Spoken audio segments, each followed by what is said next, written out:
Here's Roberts, head of the Heritage Foundation, influential Washington think tank. Here's number 10. This is the long tweet he sent, where he clearly was trying to, without inciting Fuentes and his followers, he was trying to pull back from the perception that he supports Fuentes. So he said, here's the top of the tweet. Yesterday, I said that I abhorred views expressed by Nick Fuentes, and the best way to fight anti-Semitic ideas was to challenge them head on. Fuentes replied on X by saying, quote, I don't know exactly what you abhor about my views. And Robert says, allow me to elaborate because there's plenty to condemn. First, the Heritage Foundation I denounce to stand against his vicious anti-Semitic ideology, his Holocaust denial, and his relentless conspiracy theories that echo the darkest chapters of history. There's so many questions I have about this.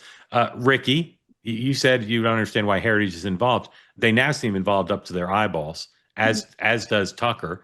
Do you think this is is this a just people sort of getting out of control, or are there really fundamental things at stake here?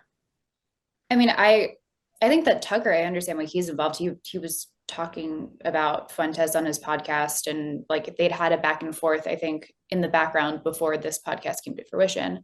And you know, they're both commentators. It kind of makes sense given the context of Tucker and the trajectory of Tucker's commentary that this might be a person that ends up on his show. That's not shocking to me. Right.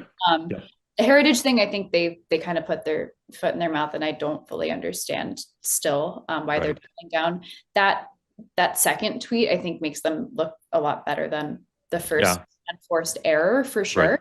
And I actually agree with the second tweet and saying that, like, kind of addressing some of these comments face on is a better response than allowing them to continue kind of unaddressed, because I think especially after Charlie Kirk's death, there was a kind of renewed attention directed towards Fuentes, and he did kind of have a weird meteoric rise in relevance, especially among young people. And I do think that that's not something that should just happen in some strange algorithmic bubble. It is helpful for the rest of culture to have some awareness of that.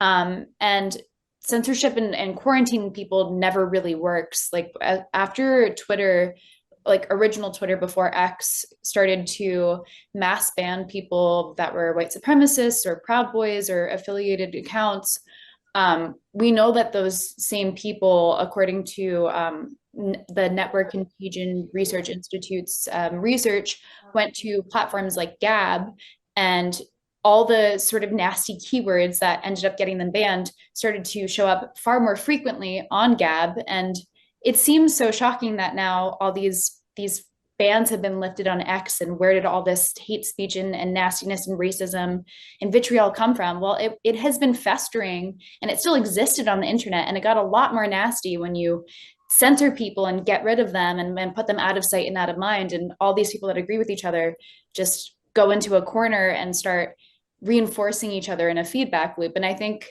you know, actually engaging with some of these voices and holding them to account, perhaps, I mean, Tucker's not necessarily the best person to hold Nick Fuentes to account, but that's a step in that direction to actually just demonstrate like who this person is and what's going on and who has influence. Because I think from time to time are these moments where an influencer will all of a sudden just have this like enormous influence and reach with young people, and parents are like, wait, who is this and where did they come from? And like Andrew Tate was that a couple of years ago.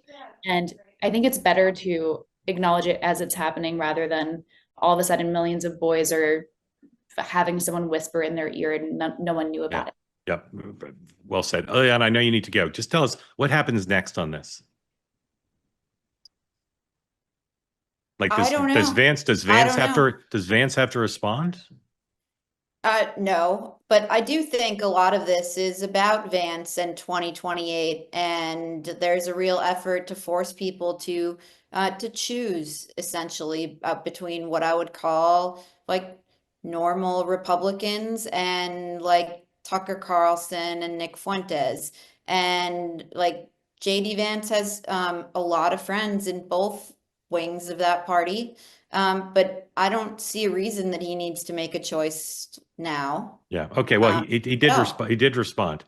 turns out. So I'm going to read to you a few things. Eliana, I know you may need to go. So if you do, Well, you'll now I drop want to off. hear this because I haven't seen it. So he did an interview. But I'll jump when I need Okay. to. Okay. Thank you for being here. Good. Have Yeah, a great thank holiday. you. Thank you. Send Halloween photos. I I will. want to see the pig costumes. Pre-taped interview with Face the Nation, Margaret Brennan. JD Vance says that Nick Fuentes doesn't, quote, have any room in the MAGA movement, called him a total loser for making fun of his wife's heritage. In addition, the president is going on 60 Minutes, doing an interview with Norah O'Donnell this weekend. First time he's been on since he sued CBS over an interview there. And Mike Huckabee also responded on this again. He had previously said, giving a platform and getting advice about Christianity from Fuentes is like asking Hannibal Lecter for recipes. Not sure that's the right metaphor, but it's funny. Watching the cringeworthy interview is watching Springtime for Hitler from the producers, but played for serious dialogue instead of for comedy. Perverse! Exclamation point.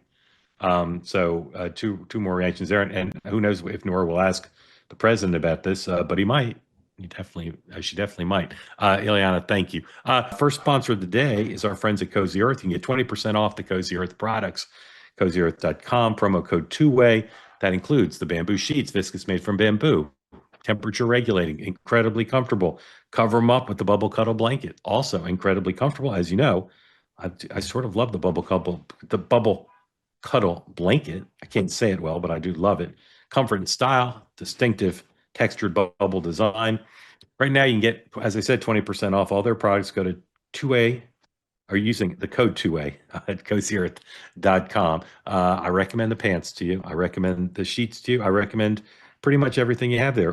What do they have? They have products that are soft and comfortable and breathable, and they fit perfectly well. So because home isn't just where you live, it's how you feel. Let's go home with Cozy Earth. CozyEarth.com. Use the promo code 2-way for 20% off your full order. They say that something that's easy is like a walk in the park. Well, easier than a walk in the park, hit the subscribe button, be part of the 2-way community, never miss an episode, be part of our conversations. Thank you for your service to America.